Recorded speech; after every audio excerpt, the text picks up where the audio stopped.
c'est un début de saison qui est quand même assez prolifique parce qu'on ne s'imaginait pas arriver à la trêve avec déjà 9 victoires. C'est quand même un bilan comptable qui est quand même hyper intéressant. C'est presque un bilan comptable qu'on aurait pu espérer à la fin du championnat et qu'on a à mi-saison, donc c'est sûr que c'est très intéressant.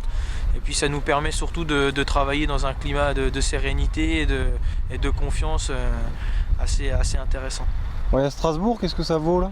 À Strasbourg, ça fait partie des peu de défaites qu'on a eues sur la première partie de saison, mais je pense que depuis cette défaite-là, on a appris beaucoup. Et globalement sur le match aller, je pense pas qu'on mérite de perdre, donc on va avoir à cœur de se racheter et puis essayer de faire une meilleure performance qu'à l'aller.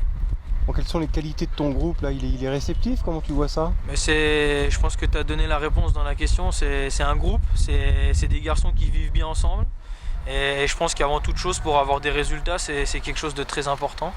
Et les garçons vivent bien, travaillent bien ensemble, il y a une vraie cohésion collective, ce qui permet à chacun de s'exprimer individuellement.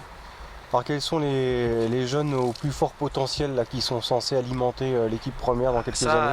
Ça, je pense qu'il faudra attendre encore un petit peu pour le savoir, mais je pense qu'ils sont nombreux dans le groupe, à avoir un certain potentiel à exploiter dans les années à venir, dans les saisons à venir pour éventuellement postuler. En tout cas, c'est tout le mal qu'on leur souhaite et on peut leur dire qu'il y a encore beaucoup de travail à fournir pour y arriver, mais on peut les encourager parce qu'il y a de la qualité. Donc c'est le travail de tout un club, hein. C'est chaque échelon, essayer de les gravir et chaque éducateur de leur apporter un petit peu matière à pouvoir alimenter l'équipe première à terme. Ouais, c'est un groupe bosseur quand même, très complémentaire, comment tu vois ça? Je pense que c'est très homogène, je pense qu'il n'y a pas réellement une individualité qui ressorte, mais il n'y a pas non plus des joueurs qui sont en dessous, c'est vraiment un groupe qui est très homogène. Et je pense qu'on est compétitif dans toutes les lignes, à tous les postes. Et c'est ce qui nous permet aujourd'hui d'avoir les résultats qu'on a. Et au-delà des résultats, je pense qu'il y a un vrai contenu, il y a une vraie philosophie de jeu. Et puis il y a un état d'esprit qui est irréprochable. Et c'est vraiment des garçons qui ont une certaine ambition, mesurée, avec beaucoup d'humilité. Mais c'est vraiment agréable de vivre avec eux au quotidien. Comment t'expliques la dernière défaite face à Troyes, il me semble? C'était Bretigny le week-end dernier.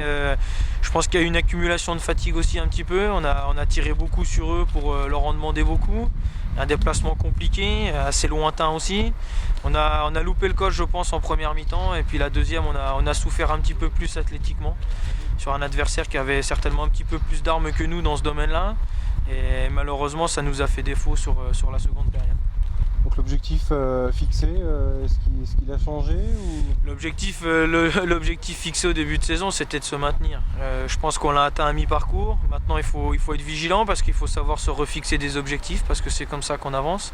Maintenant, il ne faut pas non plus fixer des objectifs trop élevés. Il va falloir trouver le juste milieu pour permettre aux garçons de s'épanouir et continuer à avancer.